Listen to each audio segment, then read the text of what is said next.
اور ویسے ہی جو فقیر کے دل کے قریب ہونے کی بات کی تھی، یہ چلتے چلتے عرض کر دوں کہ پرانے زمانے میں 3 مسافر تھے، تو وہ ایک گاؤں سے گزر رہے تھے، تو اس زمانے کے دستور کے مطابق جب رات ہوئی، ہم نے مغرب کی نماز جو پڑھی کسی مسجد میں، تو امام صاحب سے کہہ دیا کہ ہم مسافر ہیں۔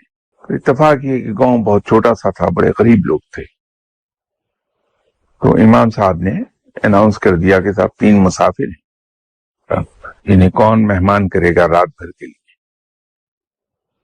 غریب لوگ تھے بیچارے، 2 صاحب، انہوں نے کہا کہ ایک مہمان میں لے جاتا ہوں، دوسرے نے کہا ایک میں لے جاتا ہوں، لیکن تیسرے کے لیے کسی نے آفر نہیں کیا۔ تو جب لوگ چلے گئے تو امام صاحب نے کہا کہ اب میں ہی باقی بچا ہوں، میرے مہمان تم ہو جاؤ، تو میں گھر جا رہا ہوں، تو تمہیں جا کے میں کھانا بھیج دوں گا۔ امام صاحب گھر گئے تو کوئی بیگم صاحبہ ذرا جلالی ہوں گی، گھر میں جھگڑا ہو گیا۔ اس جھگڑے میں امام صاحب بھول گئے کہ میرے مہمان ہیں اور میں نے کھانے کا وعدہ کرایا تھا۔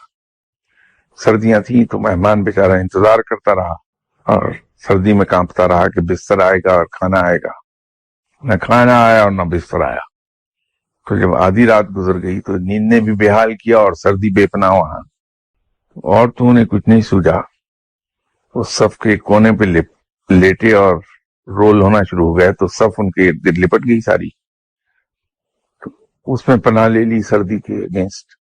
تو جب صبح فجر کے وقت لوگ آئے، وہ اس کے 2 ساتھی بھی آئے، پوچھنے لگا کہ کیسی رہی گزری رات تمہاری؟ تو ان دونوں نے کہا کہ ہم تو بڑے مزے میں رہے اور بڑا زوردار کھانا۔ پھر اس سے پوچھا کہ تمہارا حلیہ بگڑا ہوا، کیا ہوا تمہیں؟ انہوں نے کہا میرے ساتھ وہی ہوا جو اللہ کے مہمان کے ساتھ ہوا کرتا ہے، تو میں اللہ کا مہمان تھا، بھوکا بھی ہوں اور سردی سے اکڑا ہوا بھی ہوں، تو یہ کبھی کسی فقیر کے دل کے قریب مت ہوئیے گا، یہی اشر ہو جاتا ہے۔